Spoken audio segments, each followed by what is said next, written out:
We've got one more key concept in front of us, and that's inflation. And then we're going to connect a few dots at the end. Most of us think of inflation as rising prices, but that's not quite right. Imagine if an apple and an orange are $1 each one year, but $10 each next year. Since you enjoy eating apples and oranges the same in one year as the next, then the only thing that's truly changed here is your money, which has declined in value. Inflation is not caused by rising prices. Rising prices are instead a symptom of inflation. Inflation is caused by the presence of too much money in relation to goods and services. What we experience are things going up in price, but in fact inflation is really the value of your money going down, simply because there's too much of it around. Here's an example. Suppose you're on a life raft and somebody has an orange that they are willing to sell for money. Only one person in the raft has any money, and that's a single dollar. So the orange sells for $1. But wait, just before it sells, you find a $10 bill in your pocket. Now, how much do you suppose the orange sells for? That's right, $10.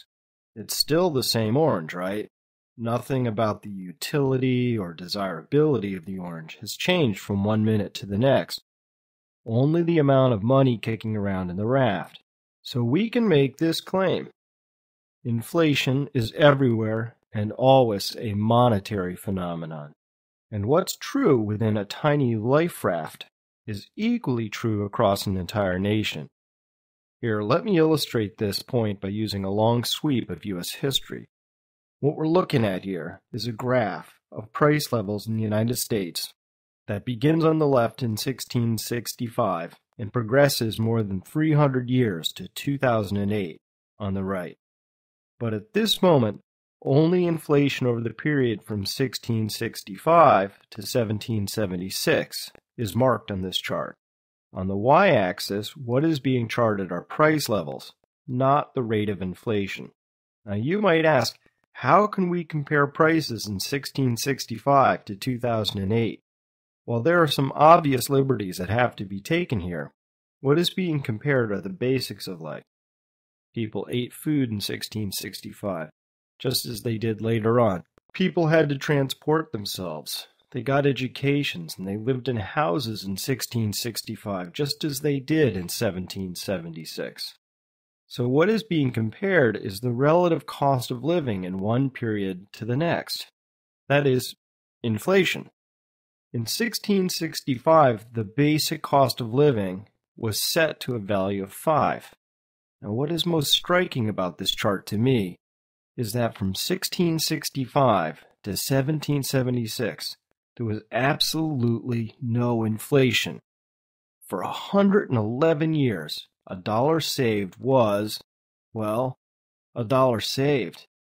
Can you imagine what it would be like to live in a world where you could earn $1,000, put it in a coffee can in the backyard, and your great-great-grandchildren could dig it up and enjoy the same benefits from that $1,000 as you would have 111 years previously? This isn't some fantasy from a cheap novella. This was reality in our country at one time. The country was on a gold and silver standard during this period and advanced tremendously while enjoying near-perfect price stability during times of peace. However, along comes a war, the Revolutionary War, and the country found itself unable to pay for the war with the gold and silver in the treasury. So a paper currency called Continentals was printed. And at first it was fully backed by a specified amount of real gold and silver in the treasury. But then the war proved to be more expensive than thought, and more of these were printed. Then the British, aware of the corrosive effects of inflation on society, started counterfeiting and distributing vast amounts of bogus Continentals, and soon the currency began to collapse. Before long, massive inflation took hold. Seen on the inflation chart, the Revolutionary War took the general price level from a reading of 5 to a reading of 8.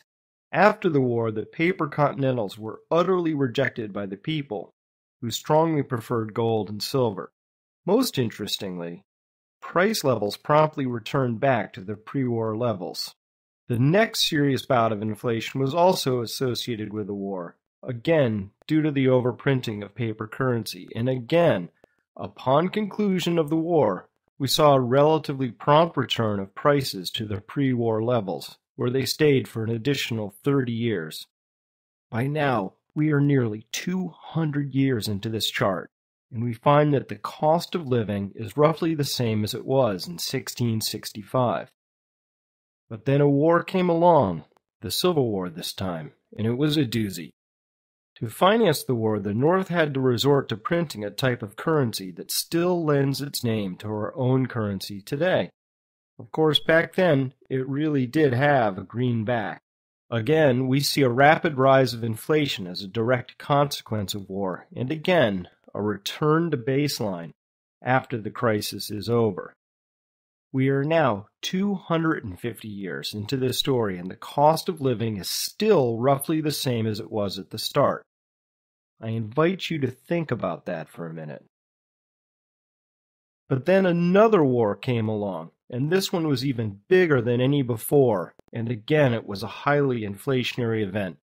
And then another war, even bigger than any before it, which again proved inflationary, but this time, something odd happened. Inflation did not retreat before the next war began. Why? 2 reasons. First, the country was no longer on a gold standard, but instead a fiat paper standard administered by the Federal Reserve, and the populace did not have another form of currency to which it could turn. And second, because this was the first time that the war apparatus was not dismantled upon conclusion of hostilities. Instead, full mobilization was maintained and a protracted Cold War was fought, certainly as inflationary a conflict as any shooting war ever was. And now, if we look at the entire sweep of history, we can make an utterly obvious conclusion. All wars are inflationary. Why is this? Because any time the government engages in deficit spending, it creates the conditions for inflation. However, when the deficit spending is on legitimate infrastructure, such as roads or bridges or schools, that investment will slowly pay for itself by boosting productivity and paving the way for the creation of additional goods and services that will someday soak up the extra cash. Wars, however, are special. Vast quantities of money are spent on things that are meant to be blown up. The money stays at home while the goods get sent off to be blown up. When a bomb blows up, there's no residual benefit to the domestic economy later on. This means war spending is the most inflationary of all spending. It's a double whammy. The money stays behind working its evil magic, while the goods it produced are destroyed. Heck, even if the goods aren't blown up, there's practically zero residual economic benefit to such specialized hardware, as amazing as that technology may be. For some reason, the most recent pair of wars have been presented by the U.S. mainstream press as being relatively pain-free for the average citizen, despite overwhelming historical odds to the contrary. In fact, on this 15-year-long chart of commodity prices, we observe that prices bounced in a channel, marked by the green lines, for more than 10 years. However, and hopefully by now unsurprisingly, shortly after the start of the Iraq War, commodity prices began marching higher and have inflated nearly 140% in 5 years. Your gasoline and food bills will confirm this. So if anybody tries to tell you that you haven't sacrificed for the war, let them know you sacrificed a large portion of your savings and your paycheck to the effort. Thank you very much. At any rate, back to our main story. Here's inflation between 1665 and 1975.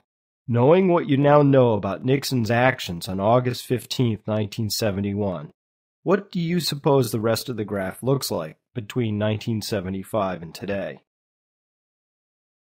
This is your world. You've been living on the steeply rising portion of this graph for so long that it probably looks like level ground to you.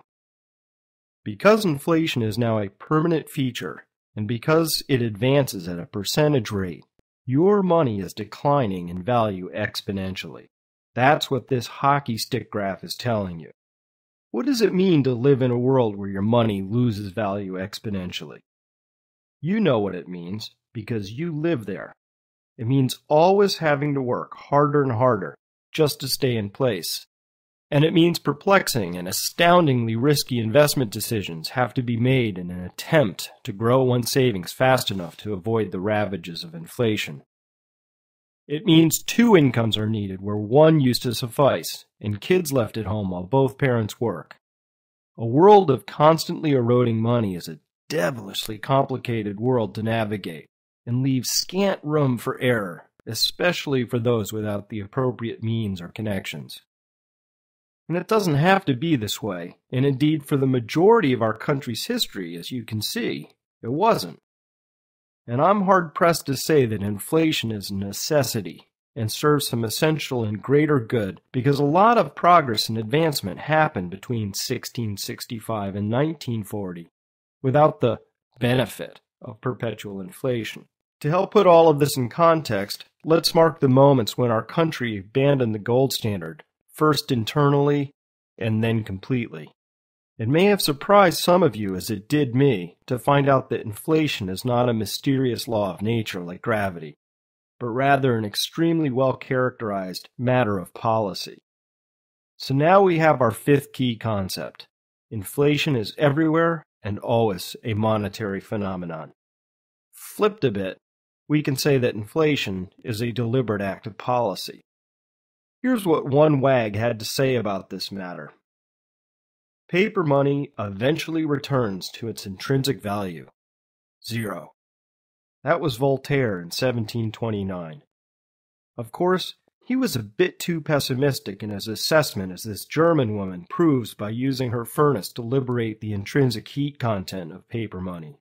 John Maynard Keynes, the father of the branch of economics that utterly dominates our lives, had this to say about inflation. Lenin was certainly right. There is no more positive or subtle or sure means of destroying the existing basis of society than to debauch the currency. By a continuing process of inflation, governments can confiscate, secretly and unobserved, an important part of the wealth of the citizens. The process engages all of the hidden forces of economics on the side of destruction, and does it in a manner that not one man in a million can diagnose. Given that the destructive, corrosive effects of inflation are so well understood by the architects and the administrators of our monetary system, it's fair to wonder exactly what the plan here is.